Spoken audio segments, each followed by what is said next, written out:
Baik, bermula Ya. esok Hospital UiTM Puncak Alam akan mula operasi sebagai pusat pemberian vaksin Institusi Pendidikan Tinggi PPV IPT dan perkhidmatan ini dilaksanakan secara hybrid. Dan ia sebahagian usaha untuk meluaskan lagi akses vaksin.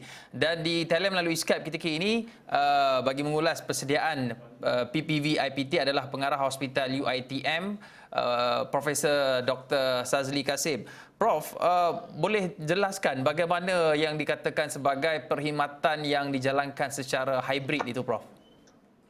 Terima kasih. Jadi kami di Hospital UiTM di Puncak Alam akan menjadi PPV IPT Mega Awam, di mana kami akan beroperasi bersama-sama dengan keseluruh tenaga UiTM daripada pelbagai fakulti di Dewan Berlian, memberikan perkhidmatan pemberian vaksin di dalam Dewan sendiri, satu.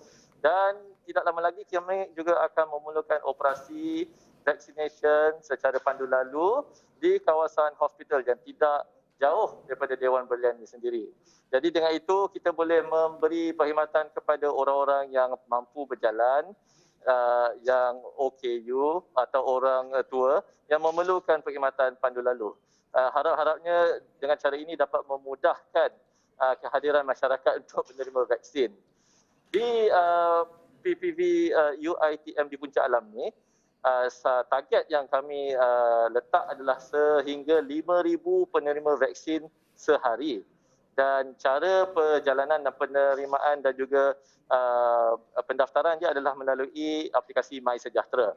Jadi sekiranya penerima vaksin mendapat notifikasi untuk hadir bagi temu janji, maka mereka akan datang ke kampus UiTM di Puncak Alam, akan diperiksa di pintu masuk sama ada hadir dalam masa yang ditetapkan, dan sekiranya mereka hadir pada masa yang ditetapkan akan diberi masuk ke Dewan Berlian untuk meletakkan kereta atau menghantar OKU yang diteman, dan dari situ kita akan membawa masuk untuk memberi vaccination.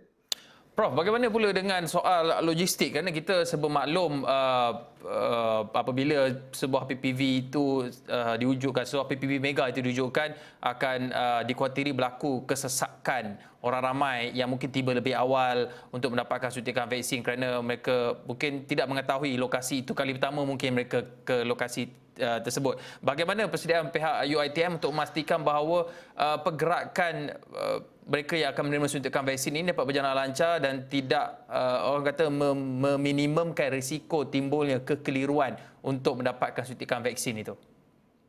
Itu soalan yang sangat penting. Jadi kita belajar daripada isu-isu yang berlaku di PPV yang lain, di mana rakyat semua sekarang ni sangat risau dengan COVID-19 dan mahukan mendapat vaksin.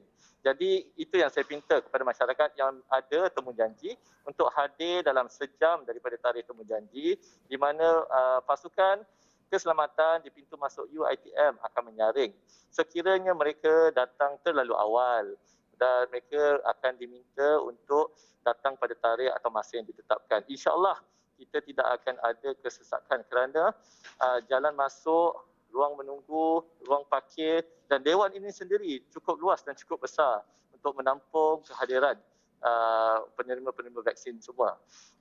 Sekiranya ada kekeliruan, ada masalah dengan sistem MySejahtera dan sebagainya, kita ada pasukan yang boleh membantu atau help desk di dalam dewan itu sendiri. Jadi adalah penting untuk kita ikut masa dan tarikh yang ditetapkan oleh MySejahtera. Sekiranya ada masalah, bolehlah menghubungi pasukan atau menggunakan aplikasi MySejahtera untuk mengatur kembali waktu atau masa penerimaan vaksin itu. Prof, melihat kepada kapasiti UiTM Puncak Alam ini, adakah di masa hadapan ia mempunyai kebolehan ataupun ruangan jika ingin ditambah lagi penerima vaksin untuk mendapatkan vaksin di UiTM Puncak Alam? Boleh. Mengikut pengiraan kami, ruang ini boleh memberi vaksin sehingga 7,000 penerima vaksin satu hari. Kami berada pada lokasi yang agak unik, di mana kami berada di dalam kampus universiti, di belakang di tempat pemerhatian berhadapan dengan tasik. Jadi keadaan di sini agak tenang. Jadi kami harap yang menerima vaksin juga akan menghargai sedikit sebanyak usaha daripada UiTM sendiri untuk merapatkan masalah dan juga menyelamatkan isu-isu COVID-19. Prof, bagaimana dengan kumpulan sokongan ataupun kaki tangan bagi membantu fasilitate memudahkan orang ramai yang mungkin tidak familiar dengan kawasan tersebut? Jadi sukarelawan yang kami gunakan kebanyakannya, hampir 90% adalah daripada sukarelawan terdiri daripada kalangan pelajar, staf, pegawai-pegawai sokongan dari UiTM sendiri. Yang ini agak penting. Kami juga ada menerima sekumpulan kecil daripada grup MyVas. Dan inisiatif ini disokong kuat oleh Kementerian Pendidikan Tinggi dan juga MOSTI dan juga Kementerian Kesihatan Malaysia, di mana kami bekerja rapat dengan MOSTI dan juga CITF serta pejabat daerah Kuala Selangor. InsyaAllah daripada penjagaan kebajikan sukarelawan dan mereka yang membantu, kita akan pantau sebaik mungkin. Ya. Prof, akhir sekali Prof, nasihat ataupun pesanan kepada mereka yang akan menerima suntikan vaksin di PPV UiTM Puncak Alam.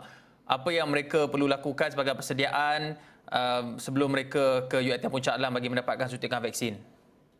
InsyaAllah kami berharap dapat memberikan perkhidmatan yang terbaik daripada penerima vaksin sendiri. Pastikan aplikasi MySejahtera telah dikemaskini, diupdatekan, bawa IC pada hari untuk menerima vaksin, dan pasukan sukarelawan kami akan sedia membantu sekiranya ada apa-apa masalah.